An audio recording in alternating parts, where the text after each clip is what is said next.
Hello traders, good evening. இன்றைக்கி இந்த market அனாலிசிஸில் வெள்ளிக்கிழமை ஈவினிங்லேருந்து இப்போ சண்டே ஈவினிங் வரையும் நடந்த விஷயங்களை தொகுத்து 4 செக்மெண்ட்டாக நான் ப்ரெசென்ட் பண்ணியிருக்கேன். அண்ட் இந்த 4 செக்மெண்ட்டில் முதல் செக்மெண்ட்டில் ஜியோ பொலிட்டிக்கல் ஈவெண்ட்ஸும், ரெண்டாவது செக்மெண்ட்டில் நம்மளோட இந்தியா மேக்ரோ எக்கனாமிக் செய்திகளும், மூணாவது செக்மெண்ட்டில் ஸ்டாக் ஸ்பெசிஃபிக் நியூஸும் பார்க்க போகிறோம். இந்த ஸ்டாக் ஸ்பெசிஃபிக் நியூஸ் கிட்டத்தட்ட 7 கம்பெனிஸ் பற்றின செய்திகள் இருக்குது. அண்ட் இந்த 7 கம்பெனிஸ் மண்டே மார்க்கெட்டில் பெரிய அளவுக்கு மூவ் ஆகிறதுக்கு வாய்ப்பு இருக்குது. அதன் காரணமாக நிஃப்டி பேங்க் நிஃப்டி மூவ் ஆகிறதுக்கு வாய்ப்பு இருக்குது. அதனால தான் அதை சேர்த்துருக்கேன். அண்ட் 4வது செக்மெண்ட்டில் இந்த வாரம் வரக்கூடிய எக்கனாமிக் டேட்டாஸ் அண்ட் நடக்கக்கூடிய எக்கனாமிக் ஈவெண்ட்ஸ் காரணமாக ஸ்டாக் மார்க்கெட் எப்படி செயல்படும் அப்படின்றத பார்த்துருவோம். அண்ட் இந்த வீடியோவை பாருங்கள். இந்த வீடியோவில் இருக்கக்கூடிய தகவல்கள் உங்களோட ட்ரேடிங் ஆர் இன்வெஸ்டிங் யூஸ்ஃபுல்லாக இருக்குன்னு நீங்கள் நினச்சிங்கன்னா இந்த வீடியோக்கு ஒரு லைக் கொடுங்க. அண்ட் இந்த வீடியோவை உங்களோட ஃப்ரெண்ட்ஸ் அண்ட் ஃபேமிலி மெம்பர்ஸ் கிட்ட ஷேர் பண்ணுங்கள். இப்போ நம்ம வீடியோக்குள்ளே போயிடலாம். முதல் செக்மெண்ட் இந்த ஜியோ பொலிட்டிக்கல் ஈவெண்ட்ஸுக்கு வந்தோம்னா, ஈரானோட சுப்ரீம் லீடர் அயத்துல்லா கமேனி அவர்களோட ஃபனரல் நடந்துகிட்ருக்கு, இறுதி சடங்கு நடந்துகிட்ருக்கு. அண்ட் இந்த இறுதி சடங்கில் கிட்டத்தட்ட 70 நாடுகளோட தலைவர்களும் ரெப்ரசன்டேட்டிவ்ஸ் கலந்துட்டுருக்காங்கன்னு சொல்லிட்டு ஈரானோட ஃபாரின் மினிஸ்டர் ஒரு ஸ்டேட்மெண்ட் பண்ணியிருக்காரு. அண்ட் நம்ம நாட்டில் இருந்தும் ரெப்ரசன்டேட்டிவ்ஸ் போயிருக்காங்க. அது நம்ம ஏற்கனவே நம்மளோட மார்க்கெட் அனாலிசிஸில் நம்ம பேசியிருக்கோம். அண்ட் இன்றைக்கி மத்தியானம் ஈரான் ஒரு ஸ்டேட்மெண்ட் பண்ணியிருக்காங்க. அதில் அவங்க என்ன சொல்லியிருக்காங்கன்னா, ஒன்ஸ் இந்த இன்ட்ரீம் அக்ரிமெண்ட் முடிஞ்சதுக்கப்புறம், இந்த இஸ்லாமாபாத் MOU முடிஞ்சதுக்கப்புறம், அந்த 60 நாள் முடிஞ்சதுக்கப்புறம் ஸ்டேட் ஆஃப் ஹார்மஸில் மேரிடைம் சர்வீஸ் சார்ஜஸ் நாங்கள் வாங்குவோம் அப்படின்னு சொல்லியிருக்காங்க. இது ஆல்ரெடி அவங்க சொல்கிறது தான். ஒரு வேளை இவங்ககிட்ட காசு கட்டாமல் போனால் மிசைல் வச்சு ட்ரோனை வச்சு அடிக்க போகிறாங்க. ஆனால் இன்றைக்கி அவங்க கொடுத்துருக்க ஒரு ஸ்டேட்மெண்ட் நம்ம ரொம்ப நாள் எதிர்பார்த்த ஒன்று தான். ஏற்கனவே நம்ம இதை கெஸ்ஸும் பண்ணியிருந்தோம். என்னென்னா, ஃப்ரெண்ட்லி நேஷனுக்கு இந்த டோல் இந்த சார்ஜஸில் ஒரு எக்ஸம்ஷனோ கன்செஷனோ இல்லை ப்ரெஃபரன்ஷியல் ட்ரீட்மெண்ட்டோ கொடுக்கறதுக்கு வாய்ப்பு இருக்குதுன்னு சொல்லியிருக்காங்க. இதில் கண்டிப்பாக சைனா வரும், பாகிஸ்தான் வரும், நம்ம இந்தியாவும் வரும். நம்ம இந்தியா எப்படி வரும்னு சொல்லிட்டு இவ்வளோ கான்ஃபிடென்ட்டாக சொல்கிறேன் நீங்கள் கேட்டிங்கன்னா, நாம் ஈரானுக்கு சபஹார் துறைமுகத்தை கட்டி கொடுத்துருக்கோம். அந்த ஜவஹர் துறைமுகத்தை ஈரானும் பயன்படுத்துகிறாங்க, நாமளும் பயன்படுத்துகிறோம். அந்த ஜவஹர் துறைமுகம் நமக்கு ஆப்கானிஸ்தான் ரஷ்யா கூட ட்ரேட் பண்ணுறதுக்கு பிரயோஜனமாக இருக்குது. அப்படி இல்லைன்னா நம்ம இது பக்கம் சுற்றிட்டு ரஷ்யாவுக்கு போகணும். அது ரொம்ப டிஸ்டன்ஸ்ன்றதுனால. ஸோ கண்டிப்பாக ஈரான் நமக்கு சாதகமாக இருக்கிறதுக்கு நிறைய வாய்ப்புகள் இருக்குது. அண்ட் அது மட்டும் இல்லாமல் பைலேட்ரல் ட்ரேட்ஸ் நடக்கிறதுக்கு வாய்ப்பு இருக்குது. நான் உனக்கு உணவுப் பொருட்களை ஏற்றுமதி பண்ணுறேன், நீ எங்களுக்கு க்ரூட் ஆயில் ஏற்றுமதி பண்ணு, எங்ககிட்ட ஏன்ப்பா காசு வாங்குற அப்படின்னு சொல்லிட்டு பேசுகிறதுக்கு வாய்ப்பு இருக்குது.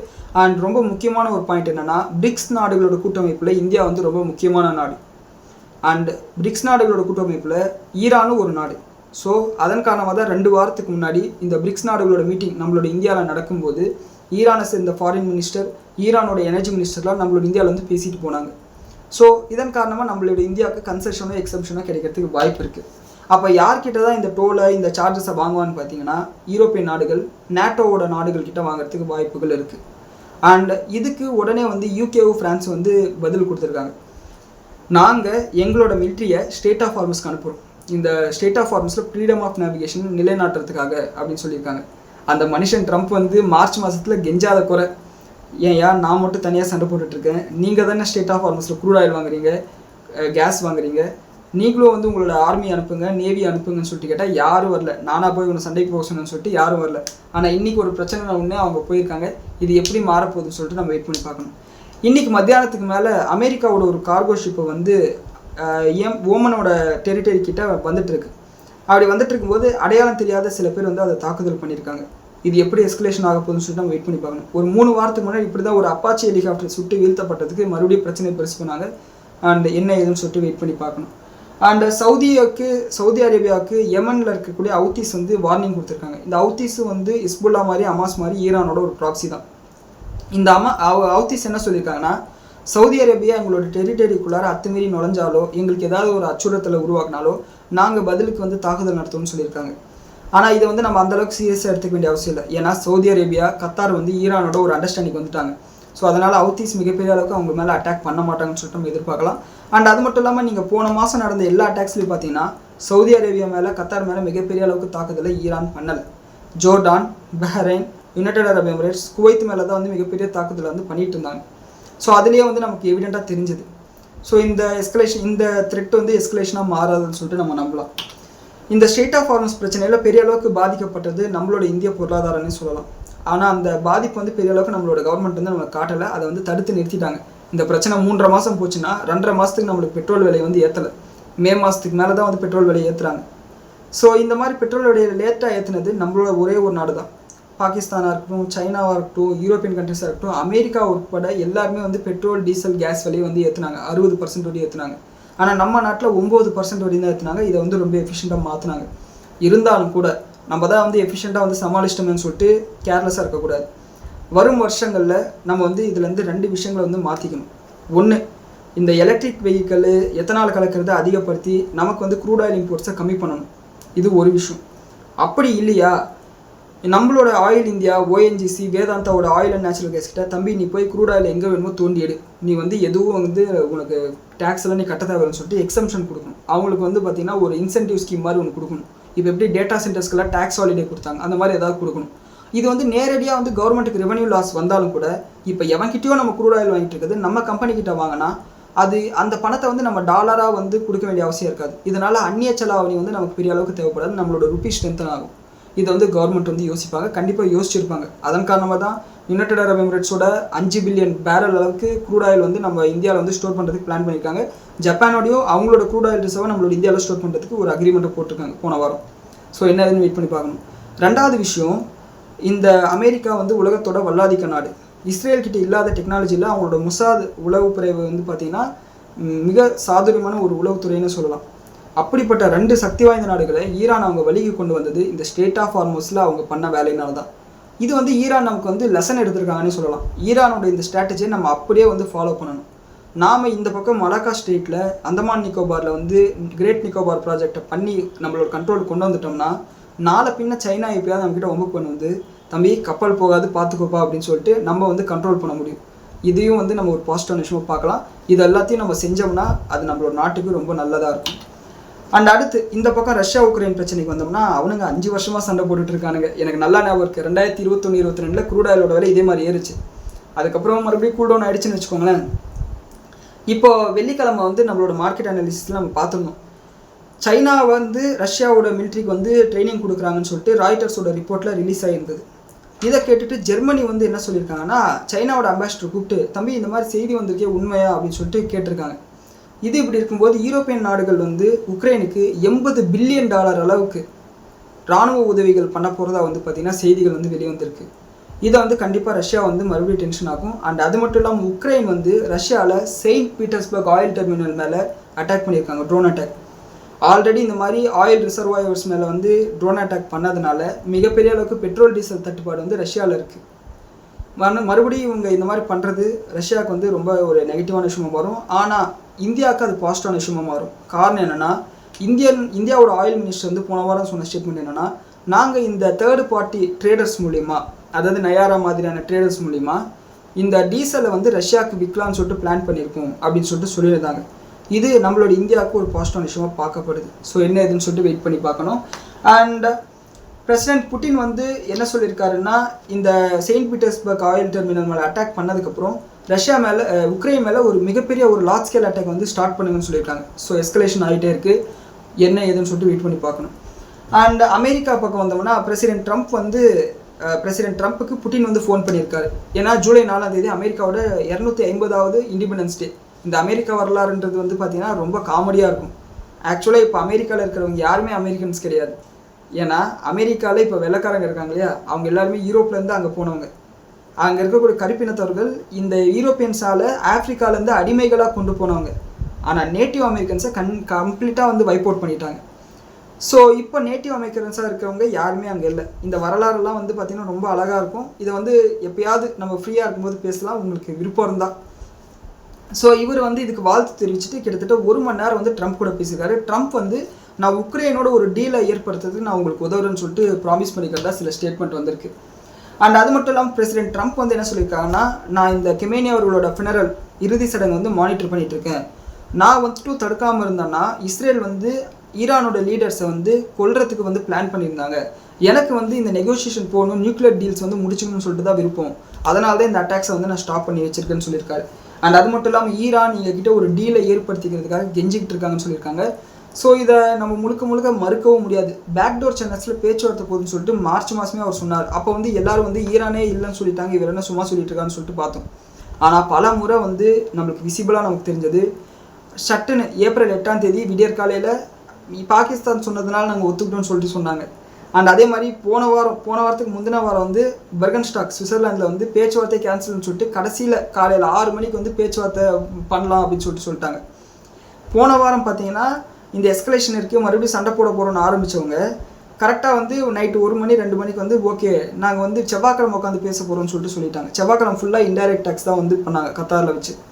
ஸோ இந்த மாதிரி வந்து பேக்டோர் சேனல்ஸில் பேச்சுவார்த்தை நடந்துட்டு தான் இருக்குது. என்ன நடக்குதுன்னு சொல்லிட்டு வெயிட் பண்ணி தான் பார்க்கணும். அண்ட் அது மட்டும் இல்லாமல் பிரசிடென்ட் ட்ரம்ப் வந்து நெத்தனியாகுக்கிட்டே பேசியிருக்காரு.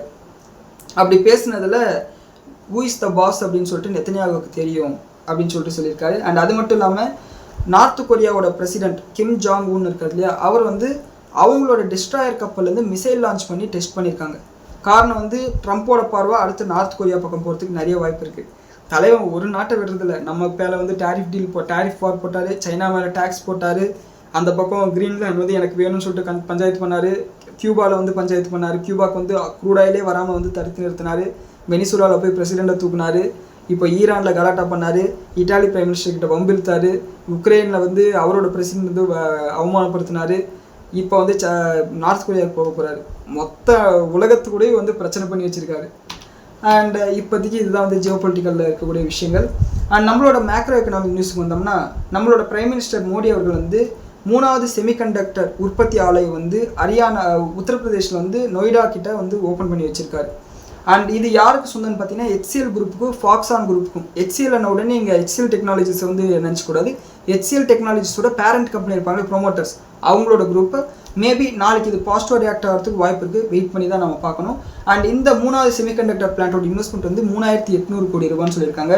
அண்ட் இந்த பிளான்ட்லேருந்து கிட்டத்தட்ட 500 மில்லியன் சிப்ஸ், அதாவது 50 கோடி சிப்ஸ் வந்து உற்பத்தி பண்ண முடியும்னு சொல்லிட்டு டார்கெட் வந்து ஃபிக்ஸ் பண்ணியிருக்காங்க. இது நம்மளோட இந்தியாவுக்கு ஒரு பாசிட்டிவான விஷயம் தான். அண்ட் உள்நாட்டிலே நம்ம வந்து இந்த மாதிரி செமிகண்டக்டர் சிப்ஸ் எல்லாம் தயாரிக்க ஆரம்பிச்சிட்டோம்னா டிக்ஸான் டெக்னாலஜி, சைர்மா SGS இந்த மாதிரி கம்பெனிஸ்க்கும் அது பாசிட்டிவாக மாற ஆரம்பிக்கும். ஸோ வெயிட் பண்ணி பார்க்கலாம். அண்ட் குஜராத் கவர்மெண்ட் கிட்டேருந்து ஒரு அப்டேட் வந்திருக்கு. இந்த விவசாய நிலங்களில் வந்து பவர் டிரான்ஸ்மிஷன் கேபிள்ஸ்லாம் போகும் இல்லையா, அந்த பவர் டிரான்ஸ்மிஷன் கேபிள் போகும்போது அவங்களுக்கு வாடகை கொடுக்கணும். அந்த மாதிரி வாடகை கொடுக்குறது வந்து டபுள் பண்ணியிருக்காங்க. அப்படியே முன்ன வந்து 1000 ரூபா கொடுத்தவங்க இப்போ வந்து 2000 ரூபா கொடுக்குறாங்க. ஸோ இது வந்து அங்கே ஃபார்மர்ஸ்க்கு வந்து அங்கே விவசாயிகளுக்கு வந்து பாசிட்டிவ் விஷயமாக பார்க்கப்படுது. ஒன்ஸ் குஜராத்தில் இதை பண்ணிட்டாங்கன்னா படிப்படியாக எல்லா மாநிலத்திலையும் பண்ண ஆரம்பிச்சிடுவாங்க. ஸோ நம்ம தமிழ்நாட்டிலையும் இது நடக்கிறதுக்கு நிறைய வாய்ப்புகள் இருக்குது.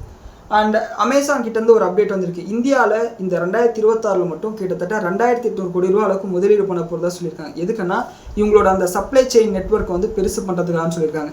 இது ஜொமேட்டோ, ஸ்விக்கி, பிளிங்கிட்டுக்கெல்லாம் நெகட்டிவான விஷயமாக பார்க்கப்படுது. ஸோ அதை வந்து நோட் பண்ணிக்கோங்க. அவங்களோட ஷேர் ப்ரைஸ் நாளைக்கு எப்படி ரியாக்ட் பண்ணணும்னு சொல்லிட்டு நம்ம பார்க்கணும்.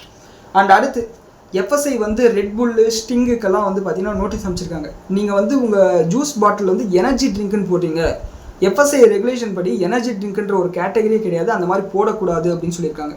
கார்பனேட்டட் ட்ரிங்க்னு போடுங்க, இல்லைனா கெஃபினேட்டட் ட்ரிங்க்னு போடுங்க, இதுனா எனர்ஜி ட்ரிங்க்னு சொல்லிட்டு நோட்டீஸ் அனுப்பியிருக்காங்க. ஸோ முதல்ல இந்த மாதிரி ஜூஸ்வெல்லாம் வந்து பேன் பண்ணணும். ஆனால் வந்து இந்த மாதிரி வந்து சொல்லியிருக்காங்க. இது எப்படின்னு சொல்லிட்டு நம்ம பார்க்கணும். அண்ட் இது வருண் பெவரேஜஸ்க்கு நாளைக்கு எப்படி ரிஃப்ளெக்ட் பண்ணணும்னு சொல்லிட்டு நம்ம வெயிட் பண்ணி பார்க்கணும். அண்ட் வருண் பெவரேஜஸ்க்கு இது நெகட்டிவான விஷயம் கிடையாது. ஸோ பார்க்கலாம். அடுத்து இந்தியா வந்து கூடிய சீக்கிரமே வந்து இப்போ பெட்ரோலில் எப்படி 20% அளவுக்கு எத்தனால் கலக்கிறாங்களோ அதே மாதிரி டீசலில் வந்து 15% அளவுக்கு ஐசோபுட்டனால் கலக்க போகிறதா சொல்லியிருக்காங்க. இது ஒரு பாசிட்டிவான விஷயமாக பார்க்கப்படுது. நீங்கள் உண்மையை சொல்லணுன்னா இந்த டீசலோட உற்பத்தி செலவும் பெட்ரோலோட உற்பத்தி செலவும் வந்து ஒன்று தான், கிட்டத்தட்ட சேமாக தான் இருக்கும். ஆனால் நீங்கள் டீசலோட விலை வந்து கம்மியாக இருக்கும், பெட்ரோலோட விலை வந்து அதிகமாக இருக்கும். அது எதனாலன்னா மோஸ்ட் ஆஃப் த கமர்ஷியல் டிரான்ஸ்போர்ட்டுக்கு வந்து டீசலை தான் பயன்படுத்துவாங்க. விவசாயிகள் வந்து டிராக்டருக்கு பயன்படுத்துறது டீசல் தான். ஸோ டீசலில் வந்து விலை அதிகமாக வச்சோம்னா இது பணவீக்கத்தை அதிகப்படுத்தும் அப்படின்ற ஒரு காரணத்தினால கவர்மெண்ட் வந்து ஆர்டிஃபிஷியலாக வந்து டீசலோட விலையை வந்து கம்மியாக வச்சுருப்பாங்க. நீங்கள் பாகிஸ்தான் மாதிரியான மற்ற நாடுகளோட டீசல் விலையை பார்த்தீங்கன்னா ஆல்மோஸ்ட் சேமாக தான் இருக்கும். சில நாடுகளில் டீசலோட விலை அதிகமாக இருக்கும். ஸோ இப்படி டீசலில் ஐசோபுட்டனால் கலக்கிறது வந்து நம்மளோட இந்த க்ரூட் இம்போர்ட்டை வந்து கம்மி பண்ணுறதுக்கு பெரிய அளவுக்கு உதவும். 15% கலக்கிறாங்கன்னா 15% அளவுக்கு நம்மளுக்கு க்ரூடாக இருந்து கம்மியாக கிடைக்கிறதுக்கு வாய்ப்பு இருக்குது. அண்ட் அது மட்டும் இல்லாமல் இந்த மாதிரி எத்தனால் கலக்கிறதுனால 20% எத்தனால் கலக்கிறதுனால மைலேஜ் வந்து 3லேருந்து 5% அளவுக்கு குறையிறது உண்மைதான் அப்படின்னு சொல்லிட்டு டொயோட்டா வந்து சொல்லியிருக்காங்க. ஆனால் அது மட்டும் இல்லாமல் நம்மளோட இந்திய அரசாங்கத்துக்கு க்ரூடாயில் இறக்குமதியில் 1.17 lakh crore, அதாவது 1,17,000 கோடி அளவுக்கு க்ரூடாயில் இறக்குமதி வந்து கம்மியாகுது அப்படின்னு சொல்லிட்டு சொல்லியிருக்காங்க. இது ஒரு பாசிட்டிவான விஷயமாக பார்க்கப்படுது.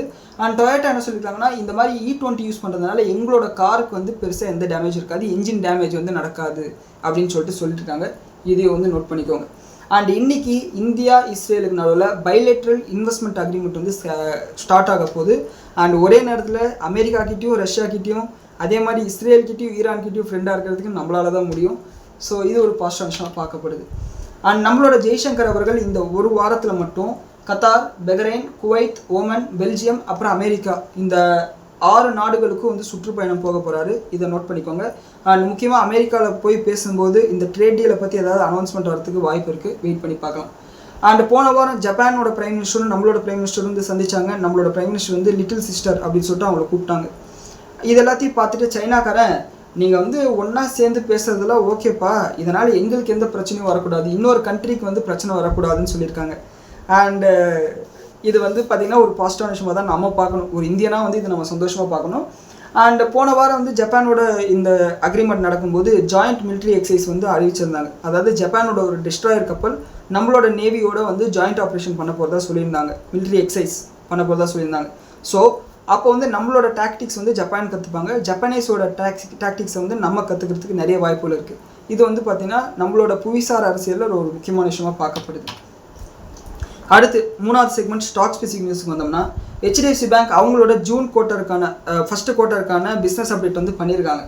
இதில் வந்து அவங்களோட லோன் அப்புறம் அட்வான்சஸ் ரெண்டுமே வந்து 15% அளவுக்கு இயர் ஆன் இயர் பேசிஸில் இன்க்ரீஸ் ஆயிருக்கு. போன வருஷத்தோட முதல் குவார்ட்டருக்கும் இந்த வருஷத்தோட முதல் குவார்ட்டருக்கும் 15% அளவுக்கு லோனும் அப்புறம் அட்வான்சஸும் வந்து இன்க்ரீஸ் ஆயிருக்கு. அண்ட் காசா டெபாசிட்ஸ் 9.4% அளவுக்கு இயர் ஆன் இயர் பேசிஸில் வந்து இன்க்ரீஸ் ஆயிருக்கு. இது HDFC பேங்க்குக்கு என்ன பொறுத்தவரை பாசிட்டிவான விஷயமாக தான் பார்க்கப்படுது. நாளைக்கு எப்படி ஷேர் வந்து ரியாக்ட் ஆகும்னு சொல்லிட்டு நான் வெயிட் பண்ணி பார்க்கணும். நான் HDFC பேங்க்கில் ஷேர் ஹோல்டர், இது வந்து ஒரு டிஸ்க்ளோஷர். அடுத்து வேதாந்தாவோட அயன் அண்ட் ஸ்டீல் அவங்க வந்து இந்த ஃபஸ்ட்டு குவார்ட்டருக்கான பிஸ்னஸ் அப்டேட் கொடுத்துருக்காங்க. இவங்க வந்து அயன் ஓரோட உற்பத்தி 4% அளவுக்கு இயர் ஆன் இயர் பேசிஸில் வந்து இன்க்ரீஸ் ஆயிருக்குன்னு சொல்லியிருக்காங்க. அண்ட் அது மட்டும் இல்லாமல் பிக் அயன், கோவாவில் வந்து இவங்களுக்கு பிக் அயன் தயாரிக்கக்கூடிய ஒரு பிளான்ட் இருக்குது. அண்ட் அங்கே வந்து இயர்லி ப்ரொடக்ஷனில் 12% அளவுக்கு இன்க்ரீஸ் ஆயிருக்குன்னு சொல்லியிருக்காங்க. நாளைக்கு உங்களோட ஷேர் ப்ரைஸ் பாசிட்டிவாக ரியாக்ட் பண்ணுறதுக்கு வாய்ப்பு இருக்குது. அண்ட் அடுத்து ஏயு ஸ்மால் ஃபைனான்ஸ் பேங்க்குக்கு ஒரு பாசிட்டிவான விஷயம், அவங்களோட பிஸ்னஸ் அப்டேட்டும் சூப்பராக வந்திருக்கு. டோட்டல் டெபாசிட்ஸ் பார்த்தோம்னா 24% அளவுக்கு இன்க்ரீஸ் ஆயிருக்கு. அட்வான்சஸ் 26% அளவுக்கு இன்க்ரீஸ் ஆயிருக்கு, ரெண்டுமே இயர் ஆன் இயர் பேசிஸில். அண்ட் காசா டெபாசிட்ஸ் 22% அளவுக்கு இன்க்ரீஸ் ஆயிருக்கு. இந்த காசா டெபாசிட்ஸ் ரொம்ப முக்கியமான விஷயம். காரணம், கரண்ட் அக்கௌண்ட் சேவிங்ஸ் அக்கௌண்ட்டுக்கு ஃபிக்ஸட் டெபாசிட் கொடுக்குற அளவுக்கு வட்டி கொடுக்க வேண்டியதில்லை. ஸோ இவங்களுக்கு வந்து காஸ்ட் ஆஃப் ஃபண்ட்ஸ் வந்து கம்மியாகும். அப்போ வந்து நெட் இன்ட்ரெஸ்ட் மார்ஜின் வந்து அதிகமாகும். ஸோ இதன் காரணமாக இவங்களோட ஷேர் ப்ரைஸும் நாளைக்கு பாசிட்டிவாக ரியாக்ட் பண்ணுறதுக்கு வாய்ப்பு இருக்குது. அண்ட் எஸ் பேங்க் அவங்களோட லோன் அட் அட்வான்சஸ் 18% அளவுக்கு இன்க்ரீஸ் ஆயிருக்கு. டெபாசிட் வந்து 14% அளவுக்கு இன்க்ரீஸ் ஆயிருக்கு. ஸோ இந்த கம்பெனியும் வந்து நாளைக்கு வந்து ஷேர் ப்ரைஸ் ஏறதுக்கு வாய்ப்பு இருக்குது. கரூர் வைசியா பேங்க் அவங்களோட அட்வான்சஸ் 17%, டெபாசிட் வந்து 15% இன்க்ரீஸ் ஆயிருக்கு. ஸோ இதை நோட் பண்ணிக்கோங்க. கொட்டாக் பேங்க் அவங்களோட அட்வான்சஸ் 15%, டெபாசிட் 14% இன்க்ரீஸ் ஆயிருக்கு.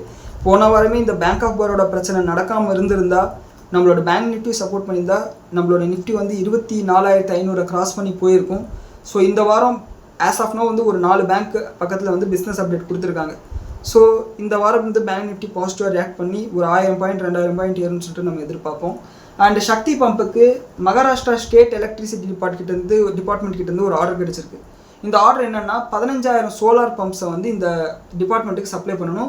இந்த ஆர்டரோட ஒர்த்து வந்து 354 கோடி. இது 60 நாளுக்குள்ளார கம்ப்ளீட் பண்ணணும்னு சொல்லியிருக்காங்க. ஸோ இதனால் சக்தி பம்புக்கு நாளைக்கு ஷேர் ப்ரைஸ் ஏறுறதுக்கு நிறைய வாய்ப்புகள் இருக்குது. இதை நோட் பண்ணிக்கோங்க.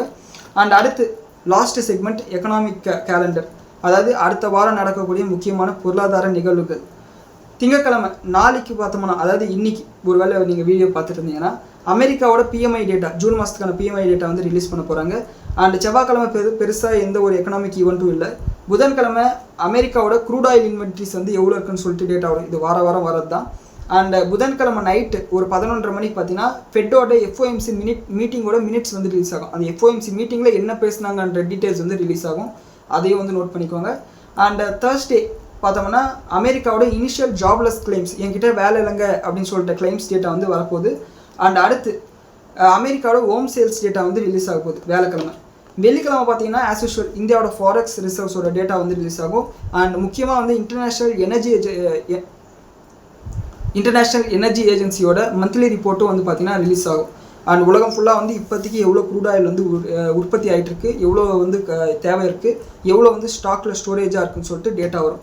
ஸோ இந்த நிகழ்வுகளை பொறுத்து நாளைக்கு இந்த வாரம் ஸ்டாக் மார்க்கெட் வந்து செயல்பட போகுது. அண்ட் இந்த நிகழ்வுகள் வந்து உங்களுக்கு, இந்த செய்திகள் வந்து உங்களுக்கு யூஸ்ஃபுல்லாக இருக்குன்னு சொல்லிட்டு நான் நம்புகிறேன். அண்ட் இந்த வீடியோ வந்து உங்களுக்கு யூஸ்ஃபுல்லாக இருக்குன்னு நீங்கள் நினச்சிங்கன்னா இந்த வீடியோக்கு ஒரு லைக் கொடுங்க.